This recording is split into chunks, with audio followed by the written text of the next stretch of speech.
तो आइए जानते हैं आज की कहानी क्या कहती है। किसी गांव में एक साधु रहा करता था। वह जब भी नाचता तभी बारिश होती थी। इसलिए गांव के लोगों को जब भी बारिश की ज़रूरत होती तो वो उनके पास जाते और उनसे अनुरोध करते कि वो नाचें। और वे जब भी नाचते थे तो बारिश ज़रूर होती थी। कुछ दिनों बाद 4 लड़के शहर से गांव घूमने आए। जब उन्हें पता चला कि किसी साधु के नाचने से बारिश होती है तो उन्हें यकीन नहीं हुआ। शहरी पढ़ाई लिखाई के घमंड में उन लड़कों ने गांव वालों को चुनौती दे दी कि यदि हम भी नाचेंगे तो बारिश ज़रूर होगी, और अगर हमारे नाचने से बारिश नहीं हुई तो साधु के नाचने से भी बारिश नहीं होगी। अगले दिन गांव वाले 4 लड़कों को लेकर साधु की कुटिया में पहुंचे। गांव वालों ने साधु को सारी बात बताया। फिर उन लड़कों ने नाचना शुरू किया।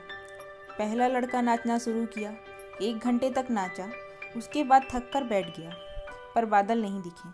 कुछ देर बाद दूसरा लड़का भी नाचना शुरू किया। कुछ घंटे बीतते बीतते वह भी थक कर बैठ गया। बाकी दोनों लड़कों ने भी ऐसा ही किया, पर बारिश नहीं हुई। अब साधु की बारी थी। उसने भी नाचना शुरू किया। 1 घंटा बीत गया, पर बारिश नहीं हुई। साधु फिर भी नहीं रुका, वह नाचता ही रहा। नाचते नाचते 2 घंटे बीत गए, पर बारिश नहीं हुई। 4 घंटे बीत गए, बारिश नहीं हुई। लेकिन साधु तो रुकने का नाम ही नहीं ले रहा था। धीरे धीरे शाम ढलने लगी कि तभी बादलों की गड़गड़ाहट सुनाई दी। थोड़ी देर के बाद जोरों से बारिश होने लगी। यह देखकर चारों लड़के दंग रह गए और साधु से क्षमा मांगी। फिर चारों लड़कों ने साधु से पूछा, बाबा, कि भला ऐसा क्यों कि हमारे नाचने से बारिश नहीं हुई और आपके नाचने से बारिश हो गई। तो साधु ने उत्तर दिया कि जब मैं नाचता हूँ तो 2 बातों का ध्यान रखता हूँ। पहली बात तो मैं यह सोचता हूँ कि अगर मैं नाचूंगा तो बारिश को होना ही पड़ेगा, और दूसरी यह कि मैं तब तक नाचूंगा जब तक कि बारिश ना हो जाए। सफलता पाने वाले में भी यही गुण विद्यमान होता है।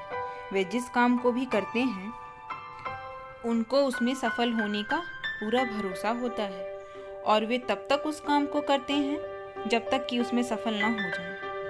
इसलिए यदि हमें सफलता हासिल करनी है तो इस साधु की तरह ही अपने लक्ष्य को प्राप्त करना ही होगा। Thank you for watching my channel.